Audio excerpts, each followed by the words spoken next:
Hi అండి, బాగున్నారా? మరి నేనైతే బాగున్నాను. నేను మీ వెల్విషర్గా మీ ముందుకు వస్తూ ఉన్నాను. మీ దయ మరి భగవంతుని యొక్క ఆశీస్సులు కూడా ఉండాలి.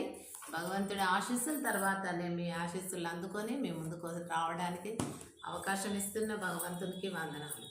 మరి ఇప్పుడు మన యొక్క ప్రోగ్రాం లోపల మీకు తెలుసు మరి ఒకటి చిన్న ఒక మన జీవిత విధానంలో మన జీవిత యాత్ర లోపల మనం ఎలా ఎలా మన జీవన మెట్లు సోపానాలు జీవిత సోపానాలు ఎలా ఎక్కుతామో ఒక చిన్న పాప మనం చిన్నప్పుడు మెట్లు ఎక్కుతూ ఉంటే పిల్లలు దొల్లుకుంటూ పడుకుంటూ ఇంకో మెట్టు ఎక్కుతారు, దొల్లుకుంటూ పడుకుంటూ ఇంకొక మెట్టు, అలా వాళ్ళ గమ్యం చేరుకునే వరకు, అంటే ఆ ఫస్ట్ ఫ్లోరో ఏ ఫ్లోరో వాళ్ళు ఎక్కదలుచుకున్నటువంటి స్థానానికి చేరుకునే వరకు చిన్నపిల్లలు దెబ్బలు తగిలించుకొని కూడా పళ్ళకు కానీ పెదవులకు కానీ మొహానికి కానీ ఎక్కడైనా దెబ్బలు తగిలినా కూడా పిల్లలు ఏం చేస్తారు, వాళ్ళు డిసప్పాయింటెడ్ కారండి.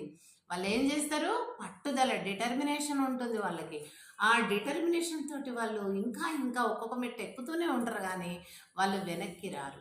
అందుకని మనకు కూడా సమాజంలో ఎన్నో సమస్యలు మన జీవిత యాత్రలో ఎదురవుతూ ఉంటాయి. వాటన్నిటిని కూడా అధిగమించి ముందుకు వెళ్ళాలి.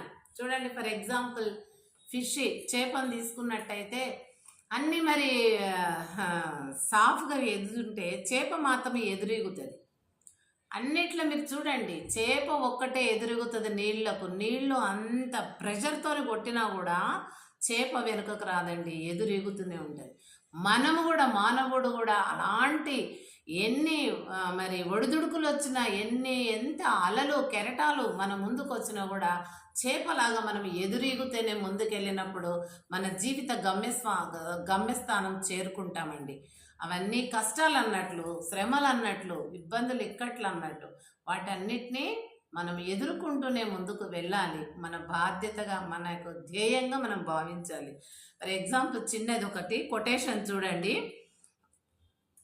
చిన్న పాపలు ఎలా మేము ఎట్లెక్కుతూ ఉంటారు, keep going each step my get harder but don't step, the view is beautiful at the top.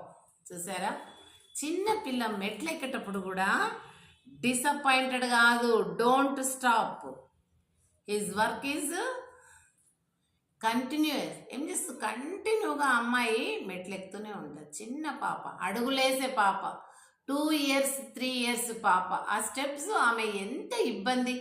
ఆ చిన్న 2-3 ఏళ్ల పాపకి ఆ మెట్లు ఎక్కడం ఎంత కష్టమో మన జీవితంలో కూడా మన జీవిత యాత్ర లోపల